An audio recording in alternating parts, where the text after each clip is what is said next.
We'll call to order the January meeting of the Economic Development Authority of the City of Lynchburg.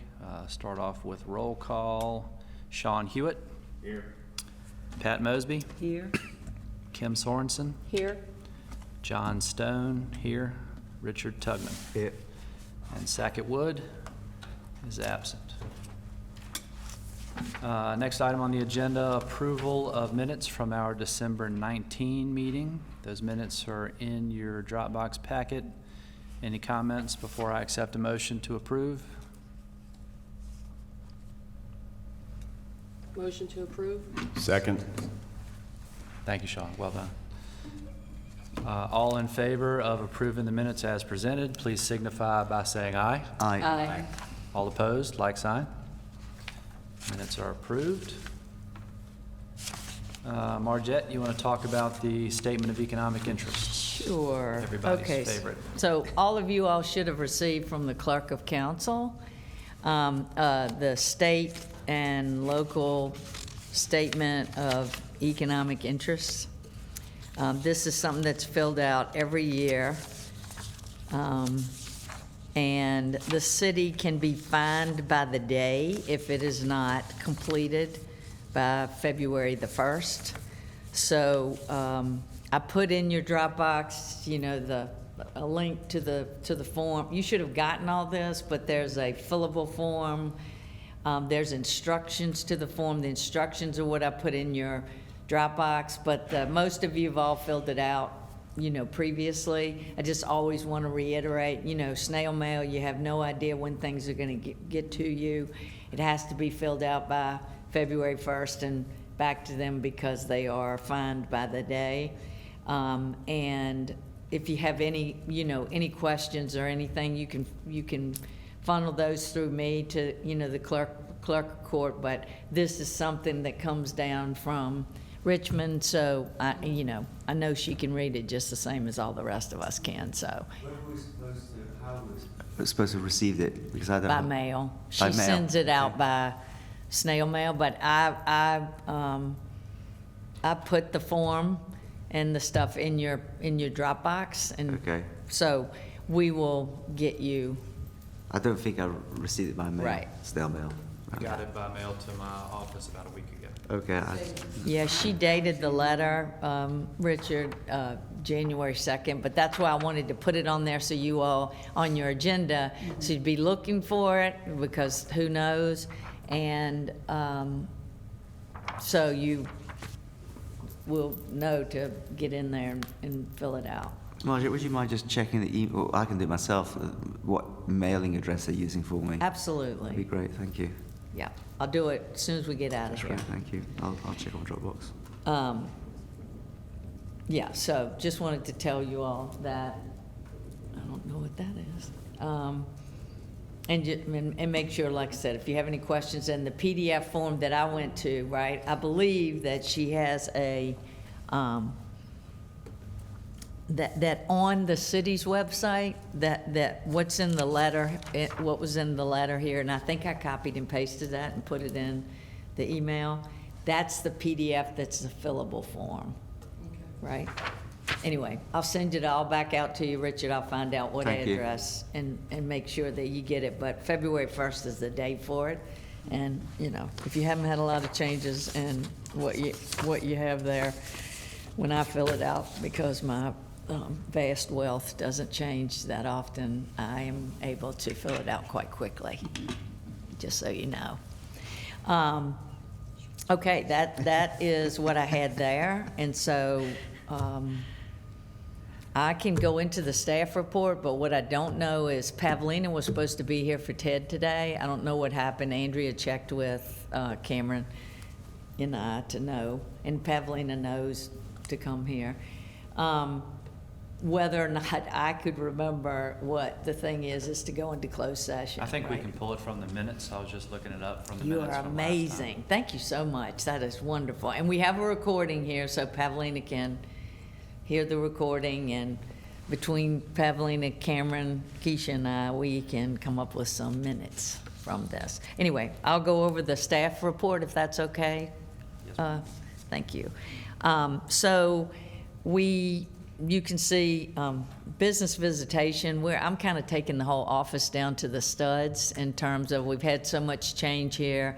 I'm trying to figure out who needs to be doing what job and how all of that works, right? We've had an evolution over the years, right? And we've tried really hard to put people in the right places and figure out, you know, where the tasks need to lie. So we're really leaning into that right now in terms of what's absolutely already committed to be done. But business visitation, talking with the businesses that we currently have is a number one, you know, priority. And I think it bears the most fruit is when we're out there talking to them just to figure out what they've got going on and how, if anything, we might be able to help.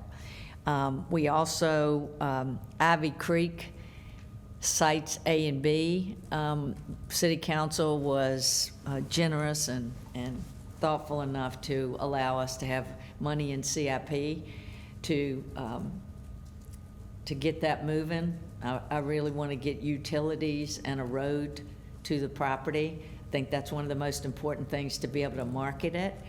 And so we had a master plan done on the property, and then from the master plan, that allowed us to apply to VEDP, their Virginia Business Ready Sites program, and we did that through you all. So we applied to them for money to do due diligence, which would mean that our estimates for costs on the road and getting utilities there, we would have all that, so we would know what to put in CIP. CIP in the city, whether you know or not, is put out for 5 years. And then we just go in there and adjust it. So we had $2.4 million for Ivy Creek sites A and B for FY25, the year, you know, the fiscal year that we're in right now. And the due diligence came back after, you know, the CIP, you know, was due, the finals for all that. And as you might imagine with construction now, things might be a little different. So we had a very short window of time, and staff pulled together and did, we resubmitted a grant to Virginia Business Ready Sites for $2.25 million.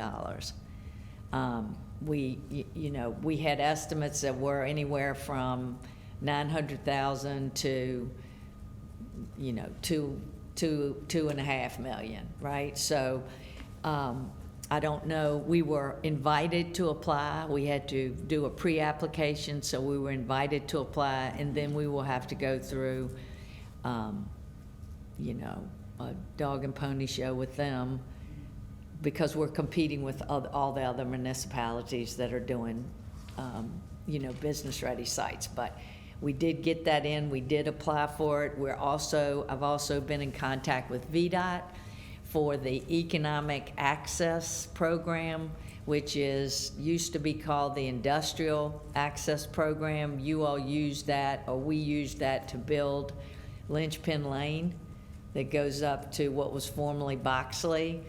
It's you know, road work, that kind of thing that is done for industry, right? So I've already been in contact with them to apply for that for this project as well.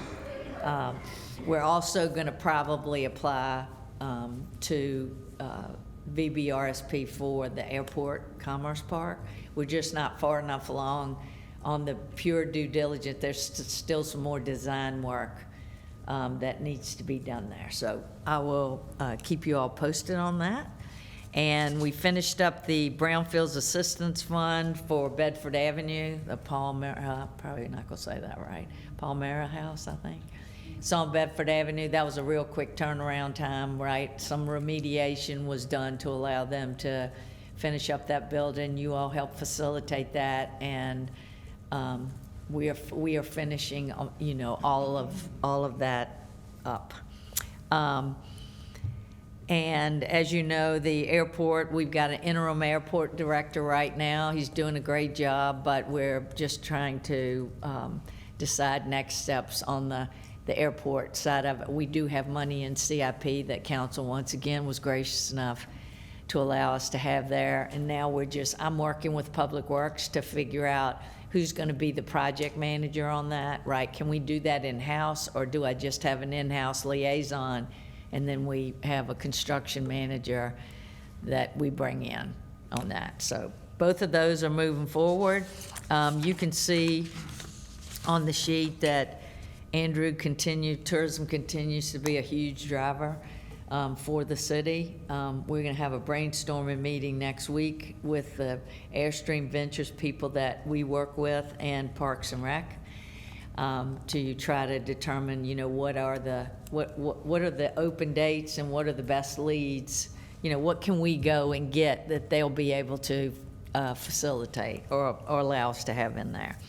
And So on the. does this mean that the Flag Football League is definitely coming here in the summer of Yes. '25? Yes. The Flag Football League, you're going to love this. The Flag Football League, and flag football's coming to the Olympics the next time the Olympics are held in LA. That's going to be a sport. But flag football, some of this stuff just amazes me, came to the soccer complex. Came to the what, sorry? Soccer complex out there off in Campbell County. Yeah. CVU? Yeah, which, is not exactly, I know everybody's done the best they can, but that's not exactly, doesn't have a lot of amenities around it. I think there's a convenience store over on the side. Y'all may have gotten bathrooms, all the parents by now, for your kids to go out there, but they loved it. And they actually canceled their tournament in Virginia Beach and are coming back here. Isn't that amazing? That's Like, they loved it. And that was the other thing, it's like, it's all the leagues. It's the women flag football, it's all of it. So it's just amazing, there's so many different kinds of events that are out there. Like, when we talk about going to get something, there's just such a vast amount of, we've got like the growing sports right now are cheer and dance and pickleball. Knocking the cover off the ball. No pun intended. And so we are bringing a inspired dance troupe to EC Glass Auditorium. And when you think about these underutilized facilities that we have, places that we don't even think about, that's the kind of stuff is like, if you can think of it now, somebody's probably competing in it. And we have opportunities when we can get in there just from being centrally located. And also, you don't charge exorbitant prices necessarily for your facilities and all that. So anyway, it's fantastic. Our marketing team over there, after pulling off the annual report, is hard at work, and we are working on with them. And I say with them, it's one person. And just to make sure that the product that we need to produce, which for tourism is incredibly robust, and it's daily.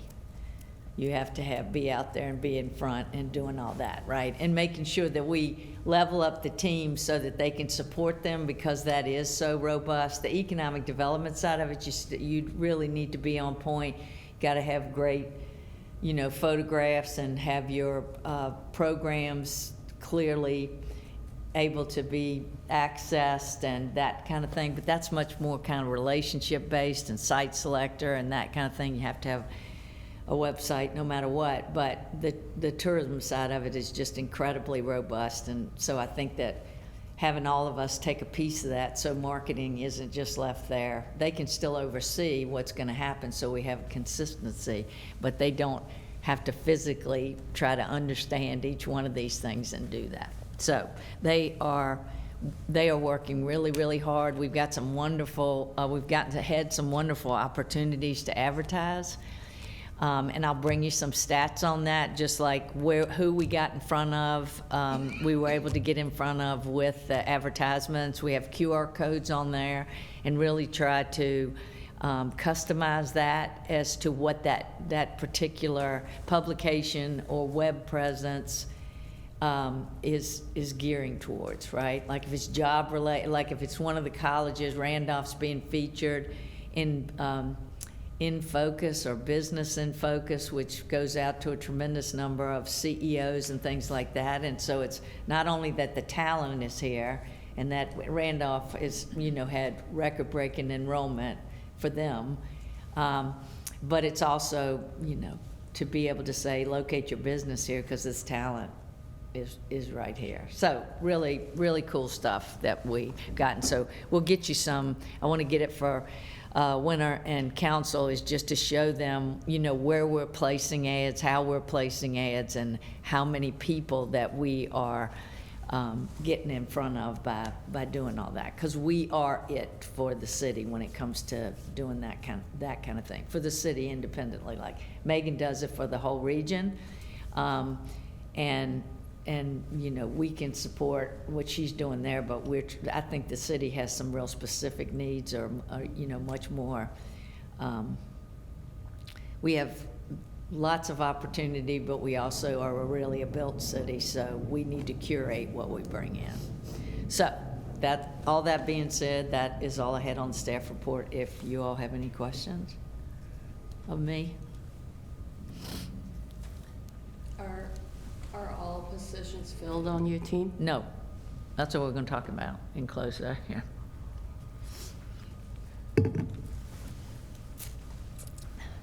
Not too much, I'm just updating you.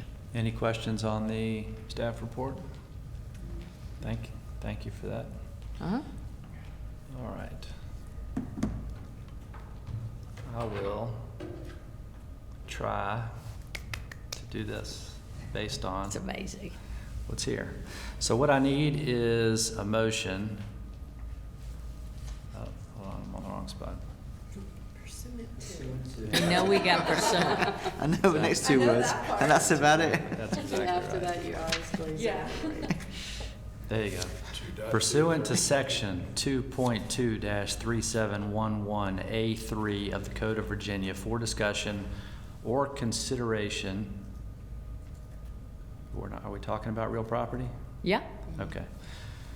For discussion or consideration of the acquisition of real property for a public purpose, or of the disposition of publicly held real property where discussion in an open meeting would adversely affect the bargaining position or negotiating strategy of the authority.